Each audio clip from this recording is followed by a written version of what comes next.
if you don't know Jean-Paul Agon, I don't know where you've been. He's the chairman and the CEO of L'Oréal, the world's leading beauty company, founded in 1909, mind you, and ranks among the 50 top market caps worldwide. Bravo. 36 worldwide brands like L'Oréal, Maybelline, Lancôme, Giorgio Armani. The list is so long, I am not going to do this. More than 1 billion consumers worldwide. A huge research team, nearly 4,000 people. So Jean-Paul, you joined L'Oréal in 1978, if I'm not wrong. Yes, absolutely. Yes, you did. Long time ago. Long time ago. So you've seen it changing. You've seen everything changing. You've seen the consumers changing. You've seen the processes changing. You've seen the world changing. You've seen the needs changing. You've been director at L'Oréal Germany. You've been the head of the Asia zone. You created the Chinese unit for L'Oréal. It's now number 2 country, China, for you in terms of sales. And you've been named in 2001 president of L'Oréal USA, and you became CEO of the company in 2006, right? So well, as I said, since you started, so much has changed. Now consumers, and I'm one of them, want everything and anything right now. And they want everything and anything tailor-made to suit their specific needs. More of them want products and services that they buy to be environment friendly. And right now we're in an era of deep social and cultural questioning. We would rather buy from a company that abides to our ethics, right? So let me ask you first. As I said, these transformations, you brand them revolutions. But are there really revolutions? Because a revolution would suggest that it's something brutal, something like a sudden change.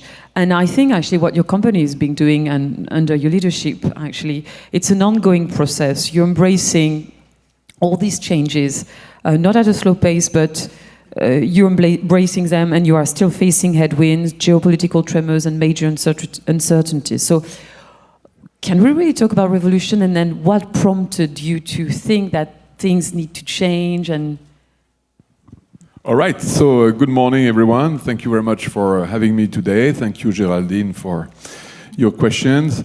I think there are revolutions. You know, I have been in this company, as you said, for 41 years, so it's a long time. And I have to say that for 30 years, 35 years, things did not change that much.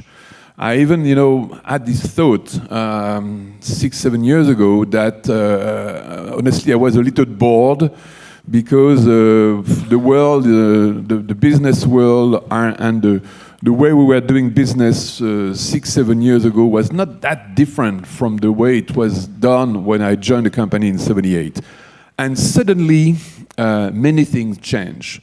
And I think I have to say that many things change for the better.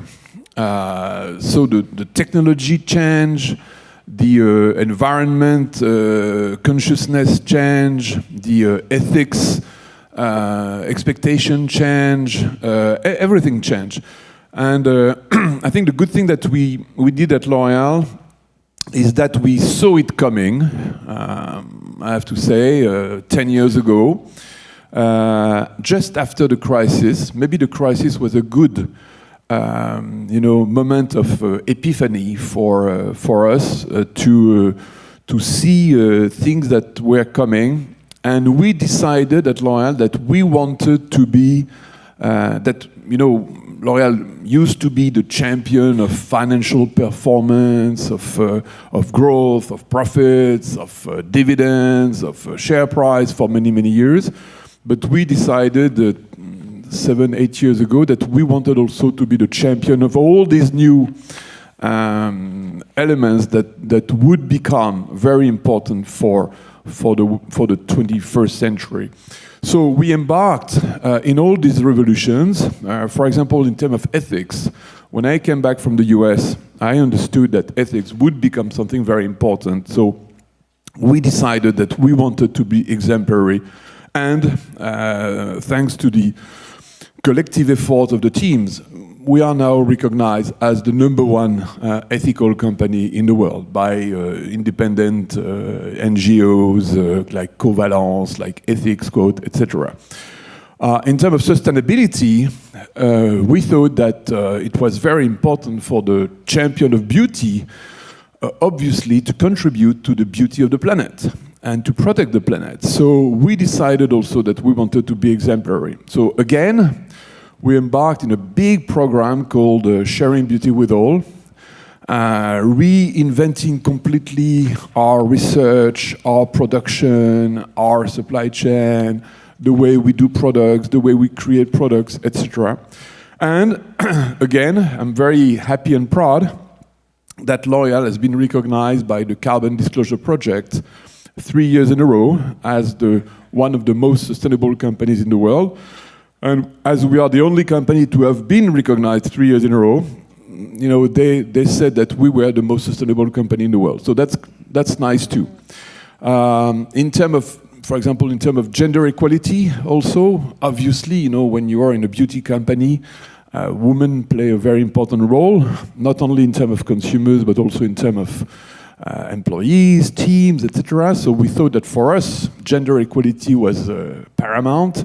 So we decided also to be at the top, and we have been recognized also as the #1 in terms of gender equality by Equalip 2 years ago. So, you know, it's pretty happy and proud about that. And by the way, at the same time, we kept on delivering very strong results, strong growth, strong profits, strong dividends. The share price has been multiplied by 5 times in 10 years. So I think that we demonstrate today that the two are going together. That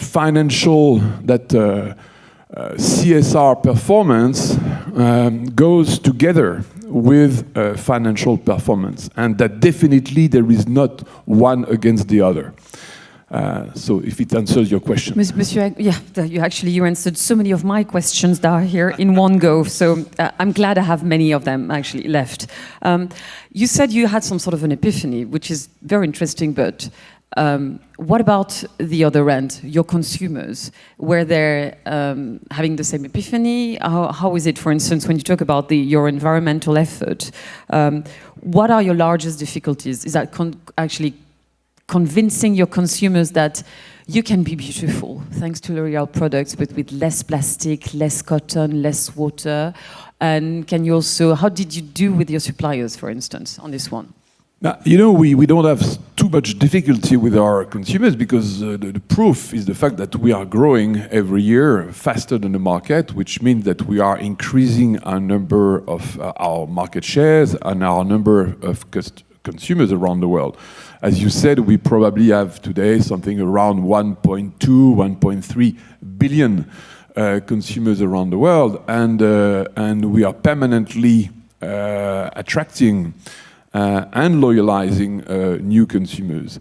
And to be also very honest, this is not really thanks to this revolution in terms of sustainability, because most of the consumers, they don't even know that 80% of our brands are part of L'Oréal. So the revolution, the CSR revolution that we have undertaken is not really for commercial purpose. It's more because we thought it was the way we should do it. It's also a great motivation for our teams, and it's as we say, it's the fundamental way to ensure the sustainability of the company and the long-term success of the company. But it's not really yet at the brand level.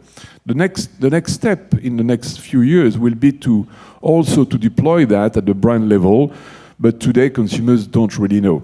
So there is also, you're right, another revolution that we have undertaken, which was the digital revolution. We saw also it coming, I have to say, in 2010.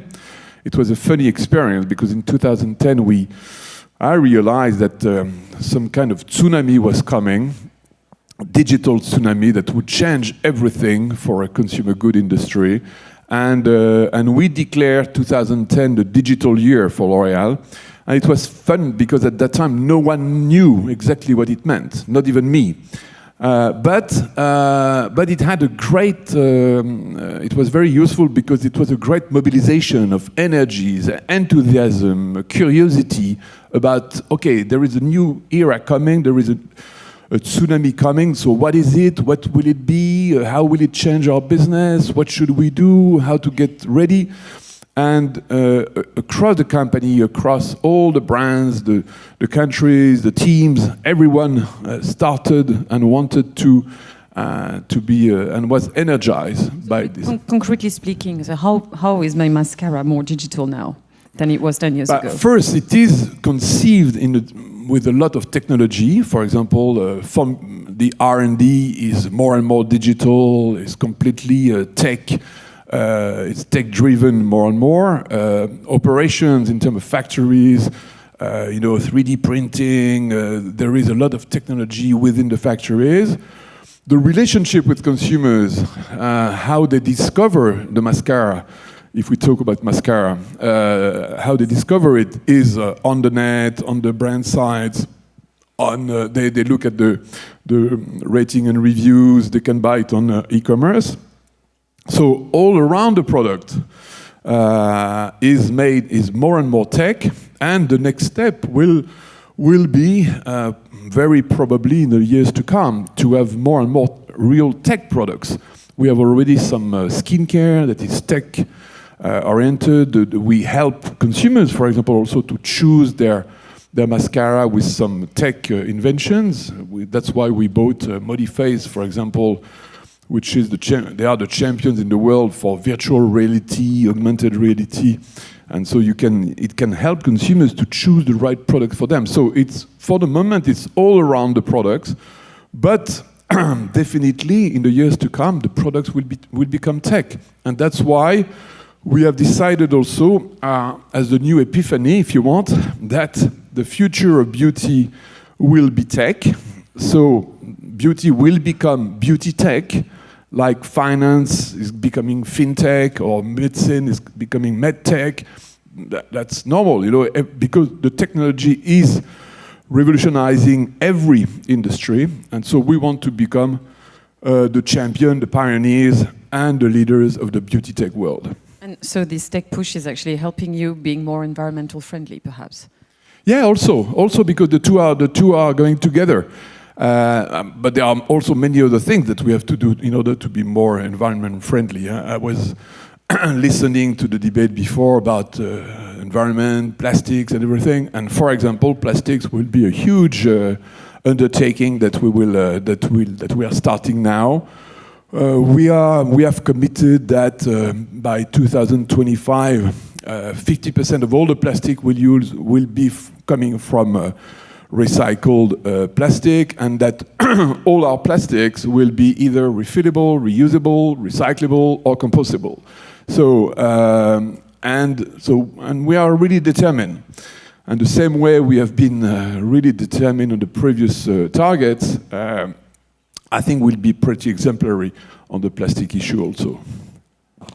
How so? I think that we can say that we'll be just the number one company in terms of reducing the plastic use, using... How do you set your objective? I'm very interested. Is that an objective that is like, let's cut our plastic use by 50% in such time? Yeah, that's what I said. For example, the best way to have an objective... Sorry, forgive me. You said it yourself. It's no one else who's telling you. No, of course. That would be it's us. The standards of the industry. No, it's us. You're doing it ahead of everyone. Yeah. And I think the best way to set an objective is to take commitments, because then you have to realize them, then you have to deliver them. And that's what we did in the past for other issues. It was very interesting also because, for example, in terms of sustainability, when we created our program, Sharing Beauty with All, we took in 2013 commitments that we were the first to take, and to be very honest with you, we were not sure that we could reach them. I will even tell you something crazy, is that we didn't even know how much it would cost. But it's as Churchill said, where there is a will, there is a way. And the best way to mobilize all the resources, the energies of your teams in a company is to set an objective, to communicate the objective, because then externally, because then it becomes a commitment, and then everyone is mobilized to deliver on the objective, and it works very well. Okay, so I work for Bloomberg, so we were bound to talk about money, and I was wondering, this push for, it's been like 7 years, what's the cost, and how does it weigh compared to the benefits? There is no cost. There is no cost because, first we never try to analyze the cost. We don't even try to follow the cost. And honestly, I would really say that there is no cost because by doing it, you find the way to do it at a reasonable cost, or even to improve the way you do and deliver more value. And the proof of that is that the cost of our, if you want the cost of our cost of goods, if you look at the P&L of L'Oréal on the past 7 years, it has improved year after year. And the cost of good of our products has been reduced year after year after year. And the profitability of the company is improving year after year after year. So it proves that, in fact, if you set some ambitious targets on these issues, the cost is not the problem. Because you find always through innovation, technology, the great efforts of the team, you find much more than what it cost. Okay. I have to say I'm frustrated with your answer. Forgive me, I expected figures. But let me actually talk about something else. You mentioned earlier on ethics. You said it's very important. Where did this come from? You talked about when you were in the USA. Is this where this was all triggered? And can you actually be a little bit more detailed as to what it implies for your employees, for the way management works? Yeah, it's true that I was the CEO of L'Oréal in New York between 2001 and 2005, and I was really impressed at that time by the importance of ethics commitment, ethics behaviors, the way it was written down, the way it was there was a code of conduct, and so when I came back in France, I really thought that it would become something very important for companies around the world. It would become important for the young generations, and in fact, I've been proven right. And also that it was very, very important for many countries around the world. Maybe in Europe it was not that obvious, but for many, many countries it's important. So I really started and I said, L'Oréal, we want to become the champions of ethics. And also, it's true that it was not that difficult for us because, selling shampoos and lipsticks is not something where you have a lot of problem of corruption or a problem of ethics. But still, it has always been the way I thought about it. It's not because you don't have a bad impact that you shouldn't be trying to be exemplary. So we started that. We created, again, a code of ethics that was probably one of the first in big companies in France. I remember at that time that in France it was not very well understood. I remember even some trade union people saying, "What are you doing? We have been well educated by our parents, so we don't need your ethics ideas or whatever." But then they understood. And so I have a great champion of ethics within the company called Emmanuel Lulin. He's considered, I think, worldwide as probably the pope of ethics for business. And it's true. The guy is really invited in all the big conferences in New York to talk about ethics. I think he's the best in the world for that. He's our internal activist. And he has really transformed L'Oréal and made L'Oréal a total champion of ethics. So on all the ethical aspects, we have very strict rule, very strict codes. Everyone who enters the company has to read and sign the code of ethics.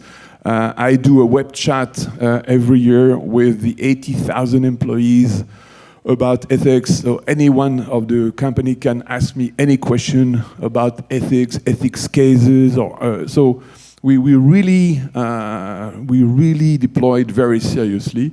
And again, as I said, it's nice to see that we have been recognized by different, not only one, but several ethical, how do you say, ranking organization as the most advanced company in this matter. I'm very curious to find out how you convinced the unions, for instance. Could be useful for some people. And my second question related to that, actually, this is a question: how did you convince them? And how was you talked about the employees and how the initial answer perhaps of bafflement, like they don't need that. What did it change in terms of processes? Did it change actually the atmosphere within the company? Was it part of improving the profitability? Actually, I'm just wondering. No, again, it has nothing to do with profitability. It has to do with values, with behaviors, with respect. And for example, also on that matter, we talked internally at L'Oréal about, for example, sexual harassment much before the Me Too phenomenon. From 10 years ago, we were already teaching, creating some learning across the company about sexual harassment that was absolutely zero tolerance. Before it was a subject that everyone was talking about. So on many aspects, I think that it has helped us also to create a climate of respect, of behavior, about respecting our values, that I think is very positive. Of course, you cannot translate it into numbers. It means nothing. To come back to your question before, it has no cost. Because cost is not doesn't mean anything, but it really has an extremely important value in terms of exemplarity, the way we want people to behave, the way we want to be the company that is the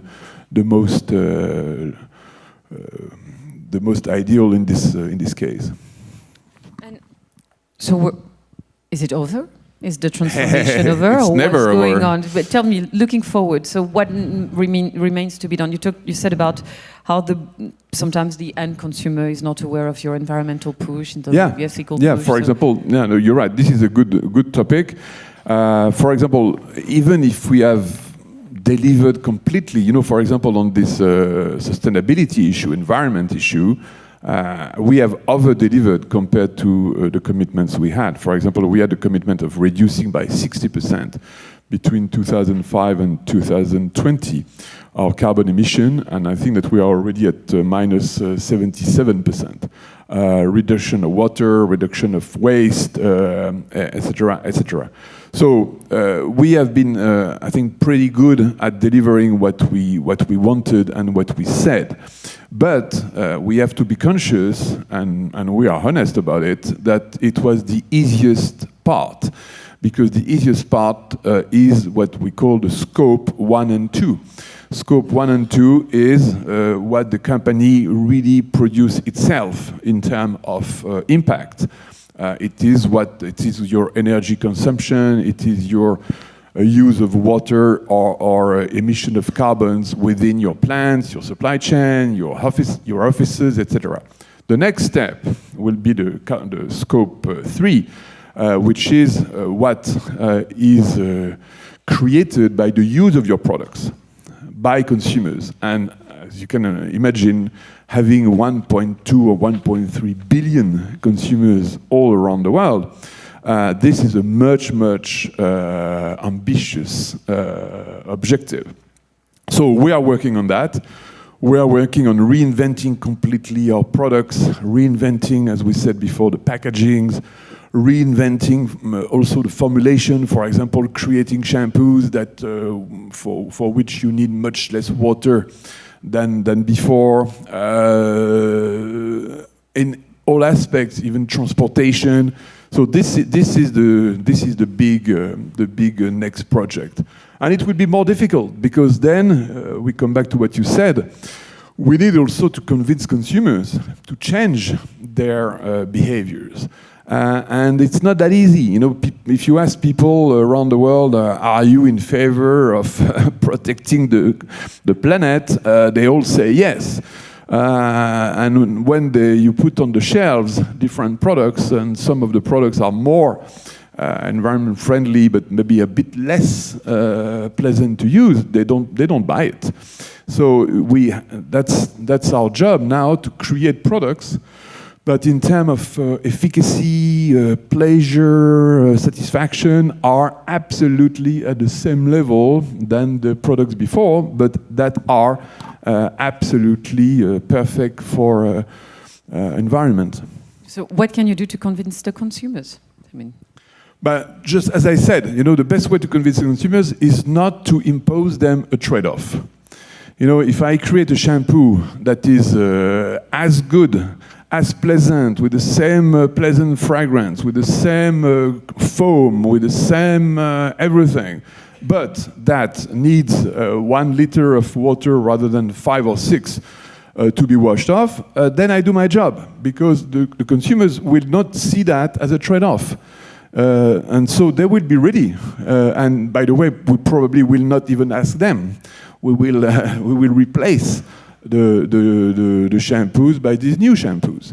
And also we are creating, for example, many products that are refillable. You know, when you buy a cream, a beautiful Armani or Saint Laurent or Lancôme cream, part of the price of the product and part of the pleasure also of the product is the beautiful jar. But for example, it's not needed to replace the jar every time. So we are inventing new products where you keep the jar and you just change the inside. So there are many ideas. You know, there is no limit to innovation. There is no limit to creativity and imagination. And I think that now all the teams of L'Oréal are really focused on these developments. Monsieur Agon and I have known each other for several years now, and I remember once meeting with him and telling him that I tried to boycott L'Oréal products one summer, just for the experiment. Monsieur Agon found that very weird of me, but I just wanted to see if I could find products which were not L'Oréal, and I could not. It was very difficult. Seriously, you do remember that conversation? Yeah, but I think it's better for you because, you know, living without L'Oréal products is much less... Very difficult. Much less nice, to say that L'Oréal is big, it's really big. My point here, you are big and you are trying to change in so many ways. Do you see... Isn't it easier for a small company actually to have a niche and actually compete with you on all these areas where you want to be? Some companies are created already purely environmental friendly products without, you know, having to transform that. So how tough is it to tackle that competition? Honestly, it's not tough at all because I think the great thing with a great company is to have many great teams. So we have thousands of people that are extremely motivated, extremely talented, that are really focused on achieving that. And it's true that when you have a small company, you know, you can maybe change what you do easily. But when you have a big one, you have many intelligence, many resources that you can dedicate to this. And we are proving it, by the way, because we are ahead on many subjects and also on sustainability, and we want to keep this edge. So I don't think it's more difficult for us. And are you thinking of changing the way you communicate with your consumers? Like, is it about like presenting all these big movie stars around the world, or if you're now closer to consumers' needs, to their very specific individualities, is that something you have in mind, or does everyone want to look like, I don't know, Gong Li or?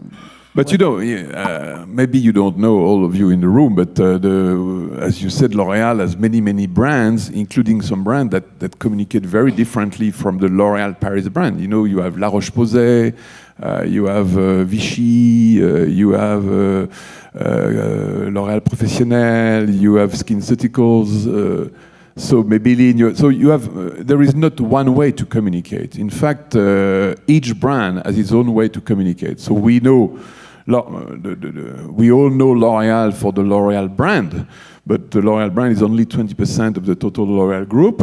And of course, it communicates through great ambassadors, movie stars, etc. But we have other brands that are very humble, simple, with no media, no égérie, no ambassadors, and it works well too. So we try to also to learn from one for the other. I think the time is up, Monsieur Right, Agon. I'm right so up. sorry. But 7 years ago, Jean-Paul Agon was bored. Was what? You were bored. You said 7 years ago you were bored. You had been, yeah. you had been at the company for so many years. You were everywhere. Greece, Germany. You even created the China unit. You were at the helm of the US unit. You had seen it all. And then the financial crisis and technical changes created some sort of an epiphany, right? I mean, at least for L'Oréal. And then the company, with your leadership, embarked upon a significant effort in changing things, processes, to be more ethical, to be more environmental friendly, to embrace digitalization of processes and of all sorts. And you said it was not really at the brand level yet. I'll go back to that. But in any case, you're embracing take the way finance, for instance, is embracing take. You actually told me off that it's not about cost. Rather, these efforts are actually delivering way more value on all accounts. And in any case, the company's profitability has kept on improving all these years. Ethics has changed under your leadership, way before the Me Too era, for instance, triggered things. And it helped, you said, L'Oréal creating a climate of respect. It's not translatable into numbers, but it made, you say, L'Oréal a better place to live, a better place to work for. Looking forward, you said that actually these first part of the transformations were the easiest one, actually. You've cut your carbon emission by 77%, the reduction of water waste, but it's just the first stage. And the next stage is what the consumers will do with your products. You need to reinvent them, you need to reinvent the formulas, and it's also about convincing them to change their behavior as well. And the best way to convince them is not to present them with a trade-off, i.e. we will get something more environmental friendly, but a little bit less efficient as far as the hair color is concerned. In any case, if there's one thing I can say is I was not bored at all, and it was totally worth it. Thank you very much, Monsieur. Thank you very much. Thank you, Géraldine.